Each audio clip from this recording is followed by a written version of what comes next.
Hey friends, welcome back to my channel. सबसे पहले मेरे सारी यूट्यूब फैमिली मेंबर्स को मेरी तरफ से wish you a very very happy new year from me. तो 2022 जैसे कि आपको पता है ख़त्म हो चुका है और 2023 स्टार्ट हो चुका है। जैसे आप लोगों के न्यू ईयर के कुछ न्यू रेजोल्यूशंस होते हैं, वैसे ठीक मेरे भी कुछ न्यू ईयर के रेजोल्यूशंस हैं जो मैंने सोच के रखे हैं और जिसको मैं इस साल कंप्लीट करने वाली हूँ। और उसी के लिए मैं आपको ज़रूर बताऊंगी कि मेरे 2023 के क्या न्यू रेजोल्यूशंस है जो मैंने बना के रखे हैं। तो मेरा जो फर्स्ट न्यू रेजोल्यूशन है जो मैंने सोच के रखा था कि मुझ में कुछ चेंजेस लाने हैं, मेरे स्पीकिंग में मुझे कुछ चेंजेस लाने हैं। मुझे मेरी न्यू जो इंग्लिश है मुझे मेरी अच्छी करनी है, फ्लुएंट इंग्लिश करनी है। मेरा जो कुछ बिहेवियर चेंजेस होते हैं वो चेंजेस करने हैं। उसके बाद में मुझे जितने भी आज तक मेरे फ्रेंड्स फैमिली ने जो मुझे हमेशा बताया है कि यहाँ पे मुझे चेंज होना चाहिए या वहाँ पे चेंज होना चाहिए, तो मैं इस साल वो पूरा ट्राई करूंगी और मुझ में जो न्यू चेंजेस है वो लाने की पूरी कोशिश करूंगी। दूसरी जो मेरा न्यू रेजोल्यूशन है वो ये है कि मेरे हैबिट्स मुझे चेंज करना है, मुझे अच्छे हैबिट्स लगाने हैं। मैं जैसे कि मॉर्निंग वॉक के लिए जाती हूँ, मैंने मेरे पहले व्लॉग में भी आपको बताया है कि मैं मॉर्निंग वॉक के लिए जाती हूँ, बट एक्चुअली वो इतना कंटिन्यू नहीं रहता है, तो मुझे वो कंटिन्यू करना है। मुझे इस साल जिम लगाना है और मुझे मेरा डाइट अच्छा करना है और हो सके तो मेरा वेट लॉस भी करना है, यानी मुझे हेल्दी थोड़ा डाइट लेके हेल्दी रहना है। तो इस साल का ये सारे मेरे रेजोल्यूशंस है और मुझे कमेंट करके आप भी बताइए कि आपके क्या क्या न्यू रेजोल्यूशंस है। तो मैं आपको बता दूं, मैं जैसे आपको पता है कि मेरे प्रीवियस व्लॉग में कि मेरी सिस्टर की शादी थी वो हो चुकी है और मेरे घर में जो मेहमान आए थे वो सारे सब कुछ जा चुके हैं। तो अभी मेरा घर है पूरा खाली, यानी मेरी मॉम डैड और मैं ही हूँ अभी। और मेरे पीछे जैसे आप देख रहे हैं ये है मेरी रूम। ये पहले मेरी सिस्टर की और मेरी हुआ करती थी, अब तो ये मेरी हो गई है। तो मैं आपको दिखा दूं मेरी रूम कैसी है, आप देख सकते हैं। ये पीछे मेरी ये पूरी रूम है। अभी थोड़ा सा मेसी है मेरी रूम, बट मैं जल्दी आपको जब ये थोड़ा सा क्लीन हो जाएंगी तो मैं आपको मेरा होम टूर जरूर कराऊंगी मेरे नेक्स्ट व्लॉग्स में। तो आप देखते रहिए मेरे व्लॉग। और अभी मुझे करनी है पैकिंग। और आप सोच रहे होंगे कि मैं किस चीज की पैकिंग कर रही हूँ, तो मैं जा रही हूँ ट्रैवलिंग करने के लिए। और आपको भी अभी मैं नहीं बताऊंगी कि मैं कहाँ जा रही हूँ, आपको मेरे नेक्स्ट व्लॉग में जरूर पता चलेगा।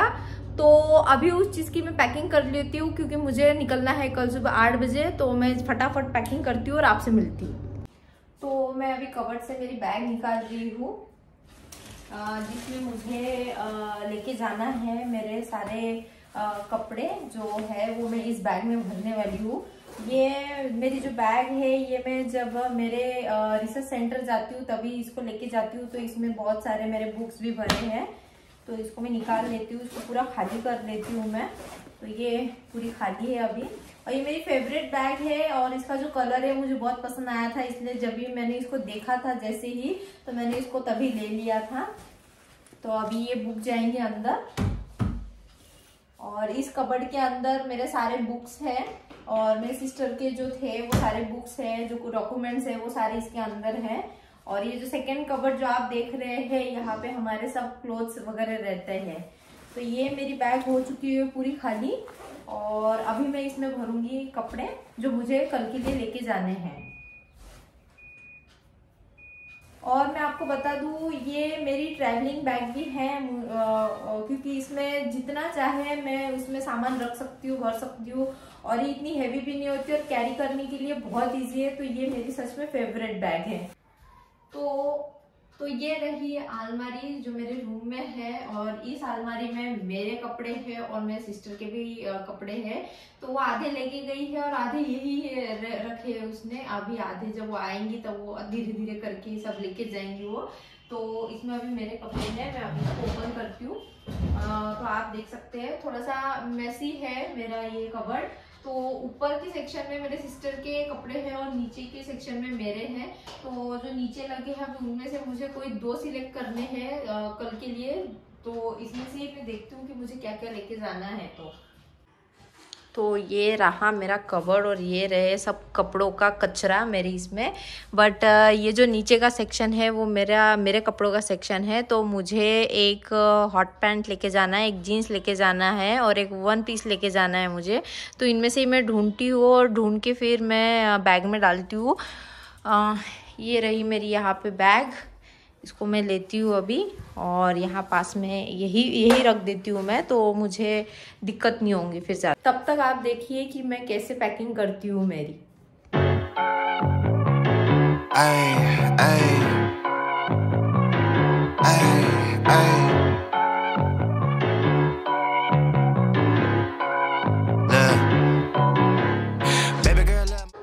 मेरी पैकिंग हो चुकी है पूरी। मैंने मेरे जितने भी कपड़े मुझे लेके जाने हैं कल के लिए मैंने पूरे वो बैग में भर दिए हैं।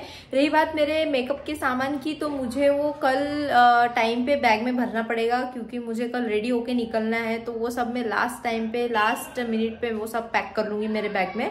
तो ये हो चुकी है मेरी पूरी तैयारी कल की ट्रैवलिंग की।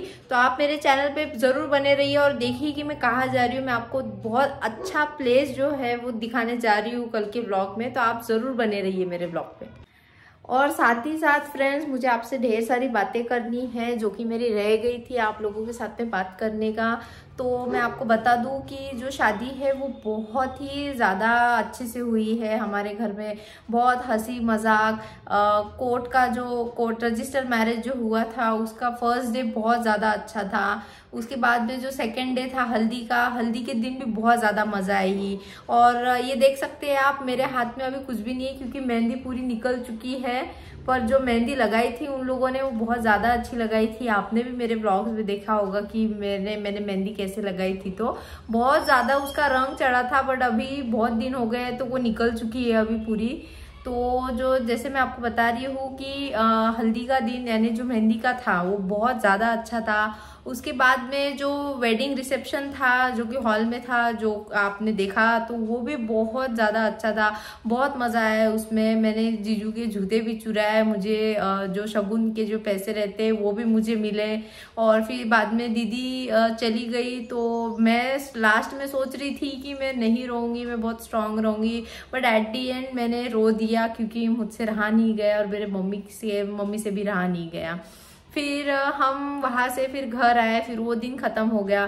फिर दूसरे दिन मेरे जीजा जी की यहाँ पे रिसेप्शन था, वहाँ पे भी हमने बहुत सारा एंजॉय किए। वहाँ हम बहुत देर तक रुके, फ़ोटो वगैरह खिंचाई, वहाँ पे रील्स क्या बनाए हम लोगों ने, वहाँ पे भी बहुत ज़्यादा एंजॉय किया। उसके बाद में हम वहाँ से निकले और रात हो गई। और फिर बाद में जो तीसरा दिन जो था, फिर उसके बाद में जो फंक्शंस हुए, जो घर में खाने का जो हुआ, जैसे मराठी में बोलते हैं पाहुणचार, तो पाहुणचार भी हुआ हमारे घर में। और फिर धीरे धीरे करके ऐसे दिन चले गए और फिर धीरे धीरे करके अभी 2 दिन पहले मेरे घर के जितने भी मेहमान थे वो सारे चले गए। जब तक मेहमान थे तब तक मुझे ऐसा लगा कि दीदी की याद नहीं आ रही थी, इतना कुछ नहीं लग रहा था। बट जैसे ही मेरी दीदी चली गई, जैसे ही मेरे घर के जो मेहमान है वो चले गए, तो मुझे वैसा मेरी दीदी की बहुत याद आने लगी। मुझे उसकी जो कमी है वो महसूस होने लगी घर में। मेरे साइड में वो सोती थी, मुझे याद है। तो वो मेरे साइड में जब सोती थी तब इतना कुछ नहीं लगता था। हम बहुत मस्ती मजाक करते थे, रात के 1-1, 2-2 बजे तक हम बात करते थे, ढेर सारी बातें करते थे। कभी हम झगड़ते थे, कभी हम हंसते थे, कभी हम रोते थे। बहुत सारे हमारे जो सीक्रेट्स है वो शेयर हुए हैं इसी रूम में, यही मुझे पता है। और फिर बाद में मेरी बुआ थी जो मेरे साइड में सोती थी, तो मुझे इतना कुछ नहीं लगता था। बट जैसे ही मेरी बुआ चली गई तो मुझे वो कमी महसूस होने लगी। और जैसे कि मुझे आदत नहीं है अकेला सोने की, तो बट क्या करें, अभी कोई ऑप्शन नहीं है मेरे पास में। तो दीदी की बहुत याद आती है, ऐसा आपको बताऊँ तो मैं सच में। दीदी और मेरी जो है बचपन की बहुत सारी यादें जुड़ी है। और अभी जब मेरी दीदी थी घर पे तभी बहुत सारी यादें जुड़ी है।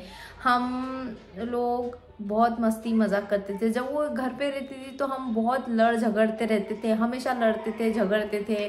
फिर वो मुझे कहती भी थी कि एक दिन मैं चली जाऊंगी तो तुझे मेरी याद जरूर आएंगी करके, बट ये उसका कहना जो है वो सच हुआ है।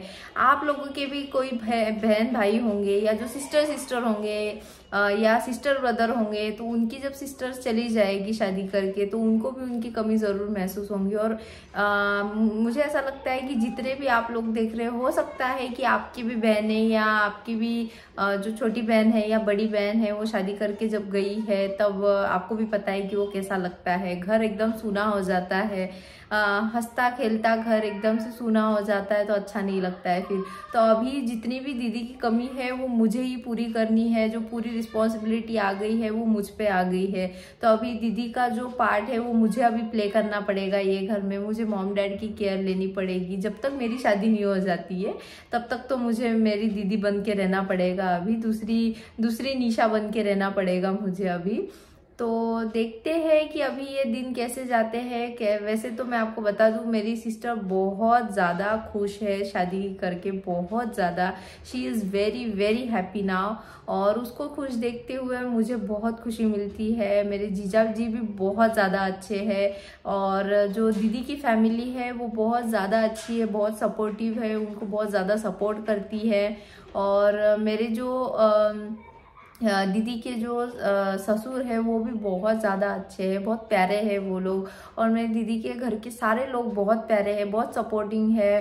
मैं उनके घर गई थी, उन्होंने मुझे बहुत अच्छे से वेलकम किया, तो मुझे वो सारी चीज़ें बहुत ज़्यादा अच्छी लगी। अभी जो है अभी सारी रिस्पॉन्सिबिलिटी मुझ पे आ गई है, तो मुझे सब कुछ देखना पड़ेगा अभी घर का सब कुछ। पहले छोटी थी तो ऐसा चल जाता था कि ओके ठीक है तू काम नहीं कर रही है तो ओके फाइन कोई प्रॉब्लम नहीं है, बट अभी ऐसा बिल्कुल नहीं चलेगा। अभी मुझे जिम्मेदारी के साथ में मुझे रहना पड़ेगा। कैसा है जब बड़े लोग चले जाते हैं घर से तो छोटियों के ऊपर जिम्मेदारी आती है। जितने भी छोटे लोग, आप जो कोई भी मेरे व्लॉग देख रहे होंगे उनमें से अगर कोई छोटे लोग होंगे तो आपको ये जरूर पता होगा कि जब बड़ा कोई चला जाता है तब उसका जो पार्ट होता है वो आपको प्ले करना पड़ता है, आपको बड़ा बनना पड़ता है। चाहे आप कितने भी छोटे हो, आप कितने भी एज से छोटे हो, आपको बड़ा बनना पड़ता है समय के साथ में। तो वैसे ही मुझे भी बनना पड़ेगा अभी समय के साथ में। मेरा व्लॉगिंग तो अभी मैं कंटिन्यू करने वाली हूँ, प्लस मेरा जो इंटर्नशिप का है उधर भी मुझे कंटिन्यू जाना है, और प्लस घर की जो काम होते हैं मुझे वो भी देखने पड़ेंगे। और साथ ही साथ में मुझे ट्रैवलिंग भी करना है अभी, तो मैं ट्रैवलिंग भी करने वाली हूँ अभी बहुत जल्दी। और आपको नई मेरे व्लॉग्स में तो आपको हर जगह नई देखने के लिए मिलेगी, वही रिपीट आपको देखने के लिए बिल्कुल भी नहीं मिलने वाला है। मैं YouTube की जर्नी में नई हूँ, मैंने अभी मेरी व्लॉगिंग स्टार्ट किया है, बट जितना भी आप लोगों ने मुझे प्यार दिया है, जितना भी मुझे आप लोगों ने सपोर्ट किया है सब्सक्राइब करके, लाइक करके, thank you so very much for everything. मैं आपका ये एहसान बिल्कुल नहीं भूलने वाली हूँ। आप मुझे बहुत ज़्यादा सपोर्ट करते हैं, थैंक्स फॉर सपोर्टिंग, और मुझे ऐसे ही आपकी सपोर्ट की ज़रूरत है। ये YouTube चैनल खोलने के पीछे का जो मेरा मकसद है वो ये है कि मैं बाकी लोगों की मदद करना चाहती हूँ। जो नीडी है मैं उनकी मदद करना चाहती हूँ, जो खुद ऊपर नहीं आ सकते मैं उनको ऊपर लेके आना चाहती हूँ। मेरा यही मकसद है YouTube चैनल खोलने के पीछे। जिनको मदद नहीं मिलती है, जो बहुत पीछे रह जाते हैं, जिनको सपोर्ट नहीं मिलता है, उनको एक हैंड चाहिए रहता है जिसकी वजह से उनको मैं बाहर निकाल सकूं। तो यही मेरा मोटिव है कि मैं YouTube चैनल पे आई हूँ अभी, और देखते हैं आप लोग कितना सपोर्ट करते हैं। आपकी सपोर्ट की वजह से ही जो मेरे ड्रीम्स है, जो मेरे गोल्स है, जो मेरी थिंकिंग है या जो मैं चाहती हूँ वो मैं आप लोगों की वजह से कर पाऊंगी। और फ्रेंड्स मैं आप लोगों के साथ में एक बात शेयर करना चाहती हूँ। कल की ही बात है एक्चुअली। एक छोटा सा पपी था, मैं एक जगह गई थी, मेरे नानी के यहाँ गई थी मैं, तो वहाँ पे रास्ते पे एक छोटा सा पपी था। वो पपी एक गाड़ी के नीचे आ गया तो उसके जो पैर के दो बैक साइड के जो पैर रहते हैं वो दोनों टूट गए थे, और वो बहुत बुरी तरीके से ब्लीडिंग हो रही थी उसको। वहाँ पे मैं उसके मदद के लिए गई, वहाँ पे मैंने उसको पानी दिया, और मैंने आजू बाजू वालों से मैंने हेल्प मांगी। बट वहाँ कोई हेल्प करने के लिए तैयार नहीं था। और वो जो पपी था वो इतना रोए जा रहा था, इतना रोए जा रहा था। फिर उसकी मम्मी आई, उसकी मम्मी आने के बाद में वो उसको देख रही थी और वो बाजू में बैठ के वो भी रोए जा रही थी कि मेरे बच्चे को कोई तो भी मदद करो, संभालो। बट कोई आया नहीं। फिर मैंने मेरे मोबाइल से, मुझे जैसे एनजीओ के या नंबर्स नहीं पता, बट मुझे इतना पता है कि अगर ऐसा कुछ होता है तो डॉग्स के वेलफेयर के लिए, सोशल वेलफेयर के जितने भी लोग होते हैं, एनजीओज होते हैं ऐसे एनिमल्स के लिए, मुझे पता है कि ऐसे रहते हैं लोग। बट मुझे एक्चुअली पता नहीं था कि कौन आ सकता है मदद करने के लिए। तो मैंने गूगल में डाला और वहाँ पे मैंने बहुत सारे एनजीओज के नंबर देखे, डॉग वेलफेयर, स्पीचलेस एनिमल्स के, ऐसा सब कुछ मैंने बहुत सारे देखा और मैंने सबको फ़ोन किया।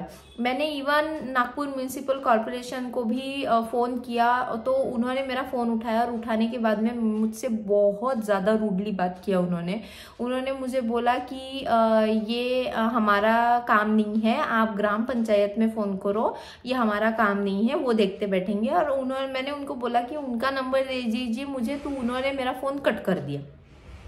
उसके बाद में फिर मुझे इतना बुरा लगा। फिर मैंने और जो गूगल पे जो एनजीओज के नंबर मुझे दिख रहे थे, मैंने उन लोगों को फ़ोन किया, बट उन लोगों ने किसी ने भी फ़ोन नहीं उठाया। आखिरकार मुझे एक जो सांप उठाने वाले रहते हैं, एनजीओ जो होता है, जो सांप निकालते हैं, जिनके घर में कोई सांप फंसे होंगे तो सांप को जो रेस्क्यू करते हैं, उन लोगों का नंबर मुझे मिला। तो उन्होंने फिर मुझे फ़ोन किया, तो वो भी मुझे ये पूछ रहे थे कि कहाँ पे सांप आया है, जबकि मैं उनको बोल रही थी कि भैया मुझे सांप नहीं आया है, एक छोटा सा पपी है, वो बहुत ज़्यादा उसको ब्लीडिंग हो रही है, तो आप कुछ मुझे किसी नंबर दे सकते तो मैं उसको रेस्क्यू कर सकूँ वो छोटे से पपी को। तो उन्होंने मुझे बोला कि नहीं, हम वो काम नहीं करते। फिर उसके बाद में मुझे फिर से गूगल पे एक नंबर मिला, तो एक भैया का था। मैंने उन भैया को कॉल किया, तो उन्होंने बोला कि मैं एक दो लोगों के आपको नंबर देता हूँ करके, तो वो उस पपी को रेस्क्यू करेंगे, अपने डॉक्टर के पास लेके जाएंगे और वो सेव हो जाएगा। तो मैंने बोला ठीक है भैया, आप मुझे दे दीजिए। तो उन्होंने क्या किया फिर कि फ़ोन तो किया, उन्होंने मुझे नंबर तो दिए, बट जब मैंने वो नंबर डायल करना शुरू किया तब एक लोगों ने भी फ़ोन नहीं उठाया।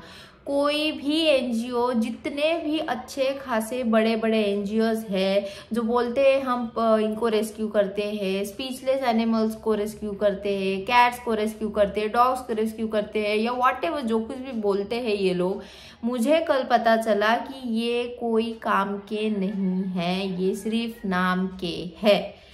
कोई भी उस पपी को जब इमरजेंसी कॉल पे कॉल किए जा रही थी, मैंने इवन मैसेजेस डाले, मैंने इवन उस पपी का फोटो सेंड किया, मैंने सोशल मीडिया पे डाला, बट मुझे एक भी हेल्प नहीं मिली। एट दी एंड जब वो पपी बहुत रोया, जब उसको बहुत ब्लीडिंग हुई, जब उसको वो बिल्कुल भी सहन नहीं हुआ, एट दी एंड उसने दम तोड़ दिया और वो मेरे सामने ही मर गया।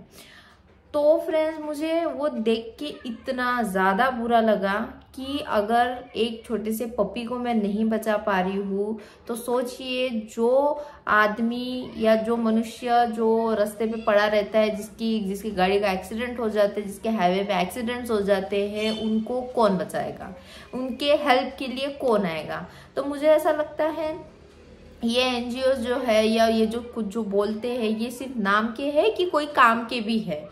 तो मुझे तो भी, मैं मेरा अपना ओन एक्सपीरियंस बताऊँ आप लोगों को, तो मुझे तो भी वो बिल्कुल भी काम के नहीं लगे, बिल्कुल भी नहीं। मैं इन सारी ये यूट्यूब फैमिली, आप और मुझे मिलके ये सारे काम करने हैं। तो फ्रेंड्स, जब आपसे मुझे ये सब कुछ सपोर्ट मिलेगा, मेरा यूट्यूब चैनल जब ग्रो होगा, मुझे सपोर्ट मिलेगा, तो मैं चाहती हूँ अच्छे खासे एनजीओज जो एनिमल्स को भी रेस्क्यू कर सके और जो पर्सन है, जो ह्यूमन बीइंग है, उनको भी रेस्क्यू कर सके, ऐसी मैं टीम ढूंढना चाहती हूँ, ऐसी टीम मैं बनाना चाहती हूँ। और इन लोगों की, जैसा मेरे साथ में हुआ, या हो सकता है कभी आपके साथ में भी हुआ होगा कि आपको किसी को रेस्क्यू रेस्क्यू करना है, बट टाइम पे कोई हेल्प नहीं मिली और उसके कारण उसकी जान चली गई है।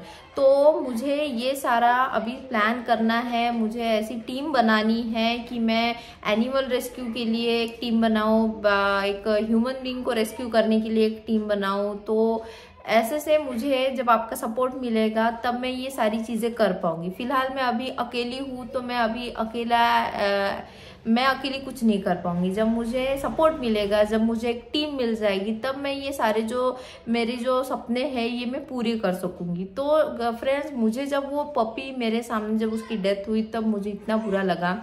उसके बाद में मैं आपको बताती हूँ क्या हुआ कि उसके बाद में वो सांप पकड़ने वाला है, और जब सांप पकड़ने वाला है तो वो कोई आदमी नहीं थे, छोटे 2 बच्चे थे जो आए थे मेरे पास में मुझे बोलने के लिए कि दीदी सांप कहाँ पे है। तो मैंने उनको बोला कि बेटा सांप नहीं है, और आप क्या सांप पकड़ने वाले हो? तो उन्होंने बोला कि हाँ, हम सांप पकड़ने वाले हैं करके।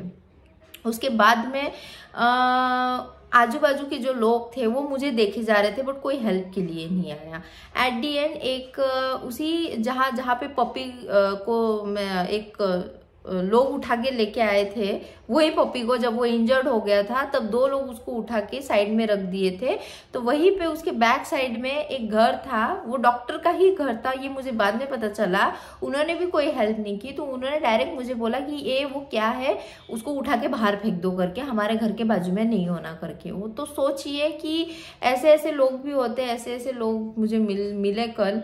और फिर बाद में जब वो मर गया तो उसकी मम्मी और एक छोटा सा पपी था उसके साथ में, उसका भाई होगा ऑफ कोर्स, तो वो दोनों उसके पास में आए, उनके पास में आकर वो रो रहे थे। तो वो सब देख के मुझे इतना बुरा लगा कि मैं हेल्प करने जा रही थी, मैं चाह के भी कुछ नहीं कर पाई कल, मैं चाह के भी 1% की हेल्प नहीं कर पाई।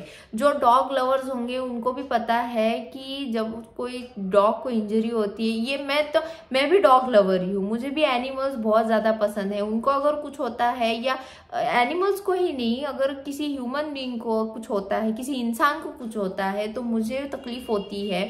मैं चाहती हूँ कि मैं उसकी मदद करूँ, बट मैं अकेली मदद कैसे करूँ? मुझे ऑफकोर्स आपको पता है कि मुझे भी कोई हेल्प चाहिए, तो मैं हेल्प कर सकूं उनकी। तो जितने भी अगर आप देख रहे हो, अगर आप भी डॉग लवर हो, और अगर आपको भी पता है कोई एनजीओ, या आप खुद एक कोई एनजीओ से हो, तो आप कहाँ थे और कोई एनजीओ वाले फोन क्यों नहीं उठा रहे थे? एट दी एंड मैं उनका नाम नहीं लेना चाहती हूँ, बट मैंने एक एनजीओ है उनका, वो भी डॉग्स को सेव करते हैं, मैंने उनको मैसेज डाला तो उनका मुझे रात को रिप्लाई आया कि हमको तो कोई कॉल नहीं आया, हमको तो कोई मैसेज नहीं है। जबकि मैंने उनको फ़ोन किए, जबकि मैंने उनको मैसेजेस डाले, जबकि मैंने वो पपी की फ़ोटो डाली, मैंने उनको बोला कि मुझे अर्जेंट हेल्प चाहिए, तब उनके कोई फ़ोन नहीं है, कोई हेल्प नहीं है। तो मैं क्या ही कर सकती हूँ? तो फ्रेंड्स, अगर आप मुझे सपोर्ट करते हैं तो मैं इन सारी चीज़ों को सपोर्ट करना चाहती हूँ, मैं इन सारी चीज़ों को आगे लेके जाना चाहती हूँ। जो नीडी पीपल है उनकी हेल्प करना चाहती हूँ, जो डॉग्स है उनको रेस्क्यू करना चाहती हूँ, जो इंजर्ड पर्सन्स है या एनिमल्स है उनको रेस्क्यू करना चाहती हूँ। यही मेरा मोटिव है, मेरे लाइफ का यही मोटिव है। तो फ्रेंड्स, आप मुझे प्लीज़ सपोर्ट कीजिए। So with this I and this vlog here. यही था मेरा आज का व्लॉग, और मेरी जो पैकिंग है वो हो चुकी है, और कल सुबह 8 बजे मैं निकलने वाली हूँ मेरे डेस्टिनेशन की ओर। मैं आपको ज़रूर बताऊंगी कि मैं कहाँ जा रही हूँ। तब तक के लिए do like, share, comment and subscribe to my YouTube channel जिसका नाम है मोस्टली स्नेहा।